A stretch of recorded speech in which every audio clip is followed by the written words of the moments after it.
जय श्री राम, हर हर महादेव। कैसे हो आप लोग? उम्मीद करती हूँ बहुत अच्छे होंगे, बहुत स्वस्थ होंगे तथा बहुत मस्त होंगे।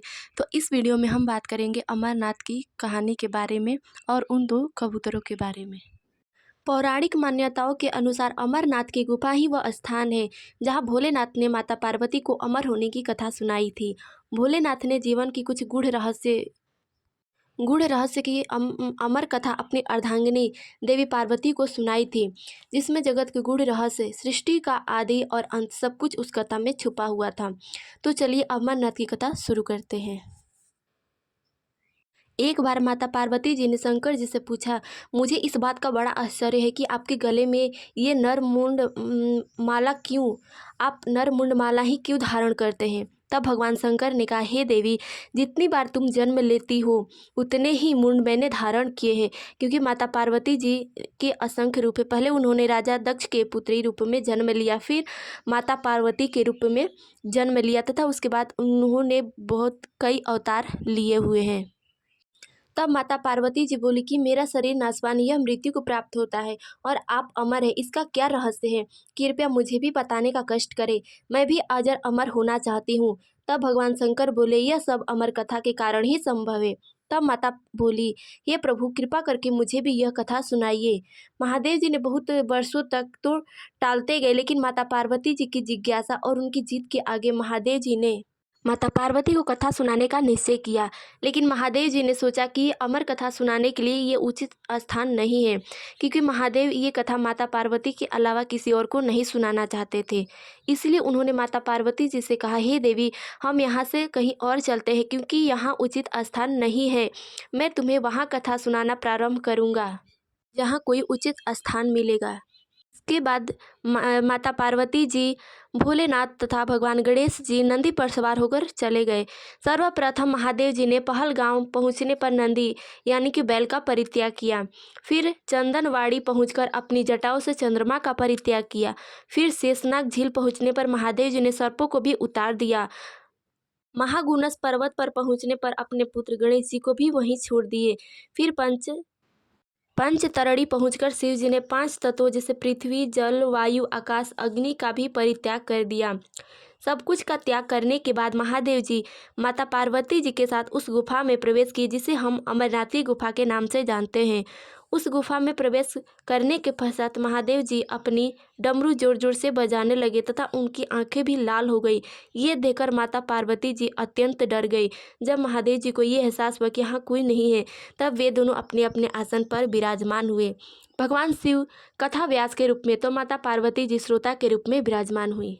तब भोले बाबा ने माता पार्वती जी से कहा, हे देवी, जब तक यह कथा पूरी नहीं हो जाती आप जगे ही रहिएगा, नहीं तो इस कथा का कोई प्रभाव नहीं होगा, कोई लाभ नहीं होगा, और कथा के बीच बीच में हुंकार भी भरते रहिएगा।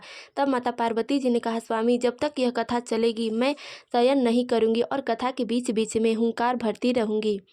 उसके पश्चात महादेव जी ने माता पार्वती जी को कथा सुनानी प्रारंभ की और माता पार्वती जी भी मग्न हो बहुत ही ध्यान से कथा सुन रही थी तथा हुंकार भी बीच बीच में भर रही थी।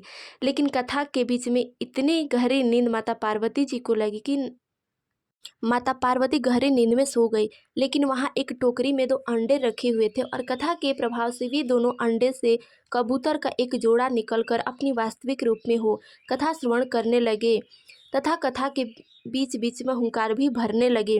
जब कथा समाप्त हुई तो महादेव जी ने देखा कि देवी पार्वती जी तो गहरी नींद में सो रही हैं, फिर कथा के बीच बीच में हुंकार कौन भर रहा था?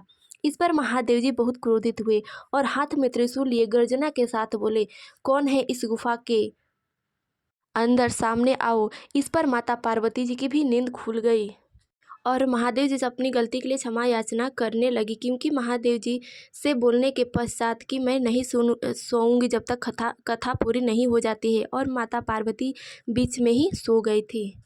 महादेव को बहुत क्रोधित हुए देख कबूतर का एक जोड़ा, जो कि कथा पूरी श्रवण कर लिए थे, वहां आया और क्षमा मांगते हुए बोला, हे महादेव, हमें क्षमा कर दे, हमने अपने अमर होने वाली कथा पूरी श्रवण कर ली है।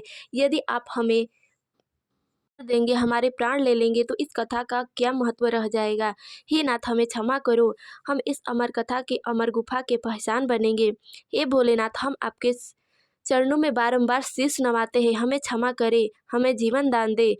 तब महादेव जी को उन कबूतरों पर दया आ जाती है और भोलेनाथ उन कबूतरों को अमरत्व प्रदान कर स्वयं माता पार्वती जी के साथ है लिंग में समाहित हो जाते हैं, जिसे हम बर्फानी बाबा के नाम से जानते हैं या हिमानी शिवलिंग के नाम से जानते हैं, जो कि अमर गुफा में है। और तब से लेकर आज तक कबूतर का जोड़ा वहीं रहता है। इस पवित्र गुफा में भगवान शिव ने माता पार्वती को मोक्ष का मार्ग बताया था। इस तत्व ज्ञान को अमर कथा तथा इस स्थान को अमरनाथ या अमरनाथ की गुफा के नाम से जानते हैं। अमरनाथ गुफा का एक नाम अमरेश्वर भी है।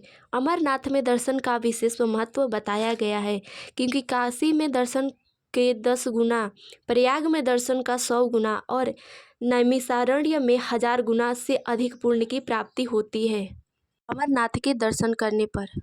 अमरनाथ की गुफा आज से लगभग 5000 साल पुरानी है। इस गुफा की ऊंचाई 3888 मीटर की ऊंचाई पर स्थित है। अमरनाथ में पंचतरणी नामक नदी बहती रहती है, जो कि हिमानियों से आने वाली 5 जलधाराओं के संगम से बनी है। अमरनाथ की गुफा में स्थित शिवलिंग स्वयंभू शिवलिंग है, क्योंकि यह स्वयं से उत्पन्न होता है और प्रकृति के हिम से बनने के कारण इसे हिमानी शिवलिंग या बर्फानी बाबा के नाम से जानते हैं। उम्मीद है आप लोगों को अमरनाथ की कहानी अच्छी लगी होगी। तो इस वीडियो में बस इतना ही। मिलते हैं अगले वीडियो में। जय श्री राम, हर हर महादेव।